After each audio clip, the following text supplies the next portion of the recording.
காப்பாத்துங்க, எங்க சன்னியாசிகளை காப்பாத்துங்க, எல்லாரையும் காப்பாத்துங்க. ஒவ்வொருத்தரும் வீட்டு எழுங்க, இந்த நியாயத்தை கேளுங்க. இது எங்களோட இடம், எங்களுக்கு பூஜை பண்ண கூட உரிமை இல்லையா அந்த தமிழ்நாட்டுல? ஏன் யாருமே உணர மாட்டேன்றீங்க?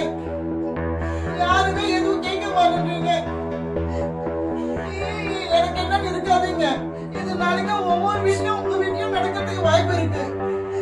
யாராவது கேளுங்க. நாங்க சன்னியாசி எடுத்து சேவை பண்றதுக்கு தானே வந்தோம், நாங்க பூஜை பண்றதுக்கு தானே வந்தோம். இந்த பூஜை பண்றதுக்கும் அந்த சன்னியாசி வாழ்க்கை வாழறதுக்கும் இல்லைன்னா இது என்ன நாடு? Let me tell you a story that reveals how human greed can set fire to sacred spaces, how the lust for land can make men forget their humanity, and how after 15 long years, justice has finally spoken. Kailasa is celebrating, and why wouldn't they? The Honorable Madras High Court Madurai bench has delivered a judgment that exposes the dark machinery of persecution that has been running against Hindu monks for over a decade. On November 13, 2025, the court quashed an illegal eviction order, an order that was designed to throw out the disciples of the Supreme Pontiff of Hinduism, Bhagavan Nityananda Paramashivam, from their own temple monastery complexes in Rajapalayam and Setur. The court didn't mince words. It reaffirmed that these monks have constitutional rights that cannot be trampled upon by religious intolerance, bureaucratic cruelty, or mob violence. These disciples have been living and serving in these monasteries since 2007, legally, peacefully, devotedly. But greed doesn't care about legality, and hatred doesn't respect devotion. Let's go back to 2007. When the Supreme Pontiff of Hinduism undertook his Padayatra, Hindus across the region were rejuvenated, inspired to revive the ancient Sanatan Hindu enlightened civilization. Devotees pooled their money. They approached a man named Ganesh, a real estate figure exposed as part of an anti-Hindu deep state network. Ganesh transferred 2 parcels of land in Setur and Rajapalayam to the Nityananda Dhyanapeetham Charitable Trust. The trust built temples, it established temple monastery complexes or adinams. It created organic farms, meditation halls, and launched large-scale community welfare programs. These centers became beacons of hope. They hosted mass satsangs, trained youth, promoted organic agriculture, and even conserved land for elephants to roam freely. This was sacred work. This was service to humanity. But Ganesh had other plans. He wanted multiplexes, he wanted profit. He wanted to destroy what was sacred and build what was commercial. And so, the persecution began.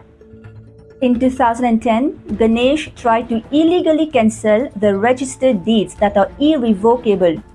When that didn't work, he unleashed violence. Let me list what happened over the next 2 years.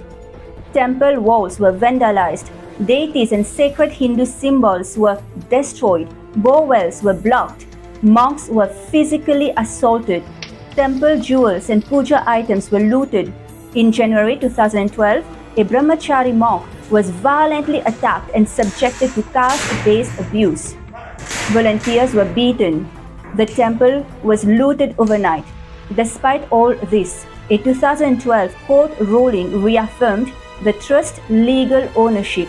Ganesh himself withdrew his lawsuit, admitting the trust's rightful use. But greed is relentless and hatred is patient. The violence reached a horrifying peak in 2019. Anti-Hindu extremists attempted to burn a young brahmachari alive with kerosene. They set his motorcycle ablaze. His robes caught fire. He survived, barely. The charred remains of that vehicle became a symbol of the ongoing persecution of Hindu monks in their own land. In 2023, Ganesh resurfaced. He filed a new lawsuit to reclaim the same land despite the earlier court dismissal. This violated the principle of res judicata, which bars reopening settled matters, but the greed of men knows no legal boundaries. In 2024, the harassment turned into open warfare. On April 15, armed attackers stormed the Setur Adinam in broad daylight. Deities were smashed, sacred trees were cut down, donation boxes were looted, temple items worth thousands were destroyed. A police complaint was filed on April 16, but no FIR was registered, no investigation followed. When the law fails, lawlessness thrives. And on June 26, 30 gundas attacked sannyasis, they burnt puja items, they assaulted female sannyasis, and the police, they filed a false FIR against the victims. This is what happens when the machinery of state becomes the weapon of greed. On February 10, 2025, the sub-collector of Sivakasi issued an order under Section 164 of the BNSS. This order prohibited both the trust and Ganesh from entering the disputed properties. But here's the catch. The trust was never notified. No mail, no call, no post, no in-person notice, just bureaucratic silence. This was a procedural ambush, a violation of due process. Section 164 requires an executive magistrate to notify parties and give them a chance to respond. But when power conspires with greed, rules become irrelevant. அண்ணே, சும்மா வெளியே வாங்கண்ணே.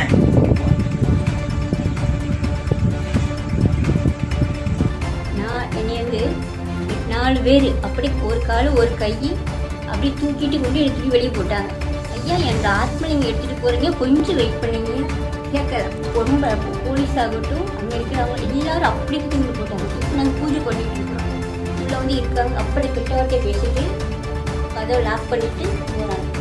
வந்து இப்போ நம்ம ஆரோக்கியம் போலீஸ்காரங்க எல்லாம் சரி.